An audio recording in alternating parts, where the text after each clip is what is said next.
এটা যদি আমরা ঠিক সবাই মিলে কাজ করি এবং উপজেলা মহানগরের কর্মকর্তাকে আমরা সহযোগিতা করি, তাহলে অবশ্যই আমরা উপজেলা থেকে জেলা, জেলা থেকে বিভাগ, বিভাগ দেশটাকে আমরা এগিয়ে নিতে পারবো। পারবো না? এটাই আমাদের প্রত্যয় হোক, এটাই আমাদের আত্মবিশ্বাস হোক।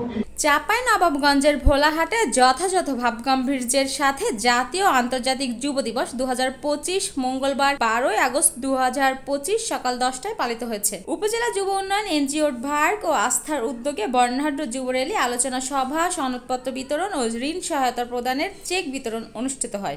জাতীয় ও আন্তর্জাতিক যুব দিবস উপলক্ষে বিভিন্ন অনুষ্ঠানের প্রধান অতিথি হিসেবে উপস্থিত ছিলেন উপজেলা নির্বাহী অফিসার মোহাম্মদ মনিরুজ্জামান, যুব উন্নয়ন অফিসার মোহাম্মদ রবিউল ইসলাম কবিরাজের সভাপতিত্বে উপস্থিত সমাজ সেবা অফিসার মোহাম্মদ নাসিমউদ্দিন, বীর মুক্তিযোদ্ধা মোহাম্মদ তৈমুর হোসেন, উপজেলা একাডেমিক সুপারভাইজার মোহাম্মদ হারুনুর রশিদ। অন্যান্যের মধ্যে ভিলেজ এডুকেশন রিসোর্স সেন্টার ভার্কের সমৃদ্ধি কর্মসূচির upazila programme coordinator Mosammat Hajera Khatun, iconic youth অর্গানাইজেশনের প্রতিষ্ঠাতা সাধারণ সম্পাদক ও আজকের অনুষ্ঠানের সঞ্চালনায় ছিলেন আনোয়ার পারভেজ আদিত ও আস্থার এনজিওর সমন্বয়কারী আরিফা খাতুন, আত্মকর্মী শেমালী খাতুন, হাবিব সহ অন্যরা। এছাড়া উপজেলা যুব উন্নয়ন অফিস সহ উপজেলা প্রশাসনের কর্মকর্তা, ভিলেজ এডুকেশন রিসোর্স সেন্টার ভার্কের কর্মকর্তাগণ ও আইকনিক ইউথ অর্গানাইজেশনের সকল কর্মকর্তা কর্মচারীগণ এবং যুবক যুবতীরা উপস্থিত।